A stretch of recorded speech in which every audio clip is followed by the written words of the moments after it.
बिस्मिल्लाहिर्रहमानिर्रहीम। अस्सलाम वालेकुम दोस्तों, आज के इस ऑडियो लॉग में हम बात करने वाले हैं जनरल साहिर शमशाद के ऊपर। उसे क्यों जनरल बाजवा आर्मी चीफ बनाना चाहते हैं, उससे किस तरह की गारंटी ली है जनरल बाजवा ने कि उसे बार बार सपोर्ट करने की कोशिश करे जनरल बाजवा। दूसरी चीज, ये जो जनरल अजहर अब्बास है, जनरल साहिर शमशाद है और जनरल बाजवा है, ये जो ट्राइका है, इन लोगों ने क्या प्लानिंग की हुई है पाकिस्तान के मुस्तकबिल के हवाले से। जनरल बाजवा कोशिश कर रहा है कि ये दोनों जनरल ही प्रमोट हो जाए, क्योंकि इनके साथ मिलकर ही जनरल बाजवा ने बहुत सारी चीजें की हैं। अब इन दो जनरलों का, जनरल अजहर अब्बास और जनरल साहिर शमशाद का अरशद शरीफ के मर्डर केस में कितना ताल्लुक है, जनरल नदीम अंजुम को किस तरह से सपोर्ट करना है इन दोनों जनरल ने, ये वो चीजें हैं जिनके ऊपर मैं इस ऑडियो लॉग में डिस्कस करने वाला हूं। और दूसरी चीज, जो बिलावल जरदारी है वो प्रेसिडेंट आरिफ अलवी को धमकियां वगैरह दे रहा है। अब बिलावल जरदारी में इतना दमखम कैसे आ गया कि प्रेसिडेंट आरिफ अलवी को धमकियां दे रहा है, और ये जो धमकियां पीपल्स पार्टी वाले देते फिर रहे हैं, जिसको दे दी उसको दे दी, अब इनके पीछे सपोर्ट किसकी है ये भी बता देता हूं मैं इस ऑडियो लॉग में। और एक छोटी सी अनाउंसमेंट करनी थी कि वो जो मैंने अनाउंसमेंट की थी कि मैं इंग्लिश में चैनल को कन्वर्ट करने की कोशिश कर रहा हूँ, या सोच रहा हूँ कि इस चैनल को इंग्लिश में कन्वर्ट कर दूं, तो मैं नहीं करा, इसको उर्दू में ही रख रहा हूँ। मेरा मसला यह है कि मुझे उर्दू इतनी अच्छी नहीं आती है, फ्रेंकली स्पीकिंग। ये भी 2 महीनों से मैं ये जो व्लॉग कर रहा हूँ, ऑडियो लॉग्स कर रहा हूँ, इसके नतीजे में मेरी थोड़ी बहुत उर्दू ठीक हुई है, वरना मुझे उर्दू इतनी अच्छी आती ही नहीं है। ना मैं उर्दू बोल सकता हूँ सही तरीके से, ना मैं पढ़ सकता हूँ सही तरीके से, लिखना तो बहुत दूर की बात है। और मैं सिंधी पढ़ सकता हूँ, लिख भी सकता हूँ और बोल भी लेता हूँ, लेकिन इंग्लिश मेरी थोड़ी अच्छी है और इंग्लिश के ऊपर मेरी कमांड अच्छी है। सो कॉलेज के टाइम में जब भी उर्दू और सिंधी के पेपर आते थे तो मैं भाग जाता था, इंग्लिश वाले पेपर में आराम से कर लेता था। सो ये मैं सोच रहा था कि मेरी लैंग्वेज जो है वो सही नहीं है ये उर्दू वाली, क्योंकि मैं इसमें सही कम्युनिकेट नहीं कर सकता। फिर कुछ लोग कहते हैं कि यार ये भारत का है, ये वो है। अरे भाई, भारत का नहीं हूँ, पाकिस्तानी हूँ, लेकिन मसला ये कि उर्दू बोलना नहीं आती। सो इसीलिए मैं सोच रहा था कि इंग्लिश में कर दूं। बहरहाल नहीं करा, उर्दू में बस जैसी भी टूटी फूटी है बर्दाश्त कर लीजिएगा। बहरहाल back to the topic, general Sahir Shamshad के ऊपर आते हैं। ये जो कुछ लोग कह रहे थे कि ना DGI general Nadeem Anjum, general Faisal Nasir ने ये सारा का सारा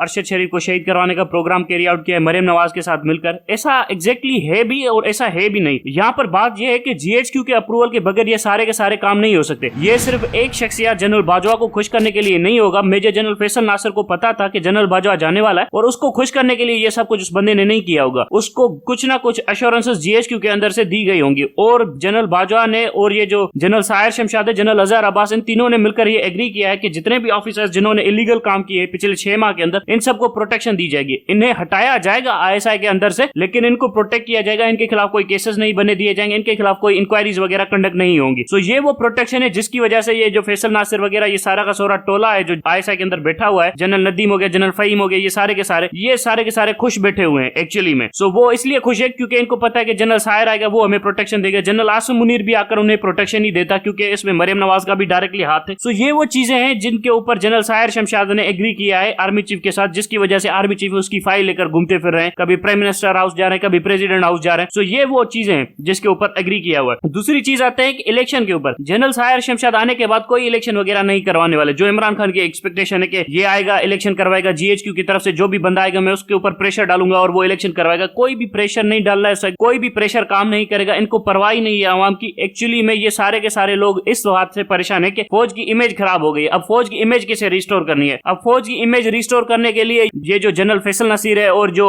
लेफ्टिनेंट जनरल नदीम अंजुम है, इनको फांसी होनी चाहिए, और जनरल बाजवा के ऊपर केसेस होने चाहिए, और जो फॉर्मेशन कमांड के अंदर जितने भी करप्ट जनरल्स प्रमोट किए गए हैं जनरल कमर जावेद बाजवा की तरफ से, उन सबको हटा देना चाहिए, उनको डिमोट करना चाहिए, उनको सैक करना चाहिए, और उनके खिलाफ करप्शन की इंक्वायरी बैठानी चाहिए। अब फॉर्मेशन कमांड में बता दूं कितनी बड़ी होती है। फॉर्मेशन कमांड हार्डली 100 के करीब बंदे होते हैं। उसमें मेजर जनरल और लेफ्टिनेंट जनरल होते हैं। मेजर जनरल वो होता है जो आपकी डिवीजन को कमांड कर रहा होता है। सो पाकिस्तान की जो टोटल डिवीजन है, मेरे ख्याल में 26 के करीब डिवीजन है या 23 के करीब डिवीजन है टोटल आर्म्ड फोर्सेस के अंदर, और लेफ्टिनेंट जनरल 23 के करीब या 30 के करीब जनरल्स होंगे। सो ये टोटल मिला के अगर आप सम अप कर दे तो 100 के करीब होते हैं। ये आपकी फॉर्मेशन कमांड बनती है। अब अगर इस फॉर्मेशन कमांड के अंदर जितने भी करप्ट ऑफिसर्स हैं उसको lieutenant general Sahir Shamshad eliminate नहीं करता, उन सबके खिलाफ करप्शन की इंक्वायरियां नहीं बिठाता, तो फिर उसके आने से क्या फायदा होगा? किस तरह की ट्रांसफॉर्मेशन हुई पाकिस्तान आर्मी के अंदर? और उल्टा जाकर जनरल साहिर शमशाद नवाज शरीफ की गोदी में बैठ जाए और फिर जाकर इलेक्शन भी ना करवाए और अरशद शरीफ के कातलों को प्रोटेक्शन भी देना शुरू कर दे, तो फिर किस तरह का परमानेंट चेंज आए? फिर ये आर्मी को वैसे ही लेकर चलने की कोशिश करे जैसे जनरल बाजवा लेकर चल रहा था। सो इस तरह से तो कोई भी चेंजेस वगैरह नहीं आ सकते इस आर्मी के अंदर। हालांकि जनरल साहिर शमशाद के हवाले से मेरे यहाँ पर एक उड़ती खबर आई है, और मुझे लगता है कि जेन्युइन थ्रेट है और जेन्युइन खबर है। वो खबर ये है कि यहाँ पर इस वक्त कराची के अंदर MQM एक्टिव हो गई है। MQM ये पाकिस्तान वाली नहीं, MQM लंदन वाली बहुत ज्यादा एक्टिव हो गई। उनके कुछ जो इलीगल बंदे थे वो भी इस वक्त कराची के अंदर मौजूद है और ठीक ठाक घूम फिर रहे हैं। यहाँ पर बिलावल जरदारी हाउस में भी आ रहे हैं, मगर यहाँ पर ये समझ में नहीं आ रहा कि ये अचानक से एक्टिवेट क्यों हो गए और इनको अलाउ किसने किया है पाकिस्तान में आने के लिए। इनको भगा दिया था जनरल राइल ने। जनरल राइल ने इन सबके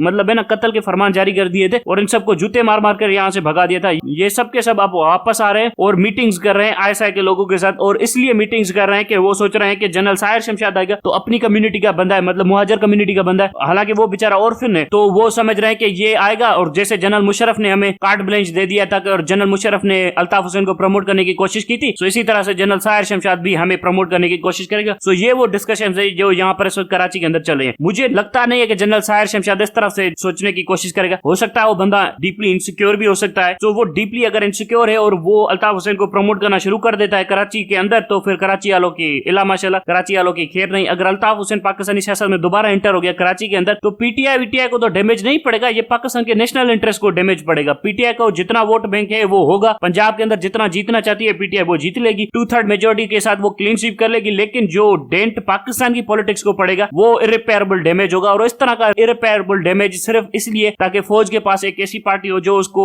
सपोर्ट कर सके इन टफ हालात के अंदर जब फौज के पास कोई भी सपोर्ट करने के लिए नहीं है। सो ये वो चीजें हैं जो जनरल साहिर शमशाद से लोग एक्सपेक्ट कर रहे हैं, खासतौर पर जनरल बाजवा। मैं क्या एक्सपेक्ट कर रहा हूं? मैं ये एक्सपेक्ट कर रहा हूं कि ये बंदा उठेगा, जाकर फॉर्मेशन कमांड के अंदर जितने भी करप्ट ऑफिसर्स है जो जनरल बाजवा ने प्रमोट किए पहले उनकी सफाई करेगा, फिर ब्रिगेडियर से कर्नल लेवल की सफाई करेगा, फिर मेजर से लेकर लेफ्टिनेंट तक। लेफ्टिनेंट बेचारे तो नए नए आते हैं, उनके पास क्या करप्शन का तजुर्बा होगा। सो मेजर से लेकर कैप्टन तक जितने भी छोटे छोटे चटपटे हैं इन सब की सफाई कर देगा। फिर जैसे ही तो जूनियर ऑफिसर्स होते हैं उन बेचारों के पास क्या होता है, उनकी करप्शन यही होती है कि चाय के 2 कप ज्यादा पी लिए बस, जो कि मुझे लगता नहीं है कि ये जनरल साहिर शमशाद वगैरह करेगा, क्योंकि ये सब कुछ करने के लिए एक दिल चाहिए होता है, कि हिम्मत चाहिए होती है, और वो जनरल साहिर शमशाद के अंदर नहीं है। बहरहाल ये जो अल्ताफ हुसैन वाला सीन क्रिएट करने के बारे में सोच रहा है, अगर ये सोच रहा है तो ये बिल्कुल गलत होगा, ये पाकिस्तान के नेशनल इंटरेस्ट में बात नहीं है। बहरहाल आते हैं अब बिलावल जरदारी के ऊपर, और बिलावल जरदारी जो धमकियां दे रहा है प्रेसिडेंट आरिफ अलवी को, कि प्रेसिडेंट को धमकियां देता फिर है कि अगर तुमने ये हमारा बंदा नहीं लगाया और तुमने रोड़े अटकाने की कोशिश की, तुम्हारे साथ ये कर देंगे वो कर देंगे, तुम्हारे बच्चों के खिलाफ सिंध के अंदर केसेस कर देंगे, ये वो वगैरह सारा का कुछ तमाशा किया हुआ है बिलावल जरदारी ने। अब बिलावल जरदारी को इतना बड़ा हौसला किसने दिया है, ये बात भी तो सोचनी चाहिए ना। बिलावल जरदारी को इतना बड़ा हौसला किसने दिया? एक्चुअली में पीपल्स पार्टी के अंदर है ना एक बिल्कुल उल्टा सा परसेप्शन है, और वो रियलिटी से नहीं है, वो एक ईगो के ऊपर परसेप्शन है। और वो परसेप्शन ऐसे है कि वो जो लोग होते हैं ना जो गॉड कॉम्प्लेक्स में चले जाते हैं कि हम खुदा हो चुके हैं, तो वो वाला कॉम्प्लेक्स है पीपल्स पार्टी के अंदर। पीपल्स पार्टी की centre of gravity Asif Ali Zardari है, ये किसी को भूलना नहीं चाहिए। अगर आसिफ अली जरदारी को कुछ हो गया तो ये पार्टी तितर बितर हो जाएगी। इस पार्टी के अंदर कोई भी नहीं है पार्टी को संभालने के लिए। सो पीपल्स पार्टी को ये बात अपने जहन में रख लेनी चाहिए। अब बात है कि इनके अंदर जो गॉड कॉम्प्लेक्स है वो ये है कि ये बंदे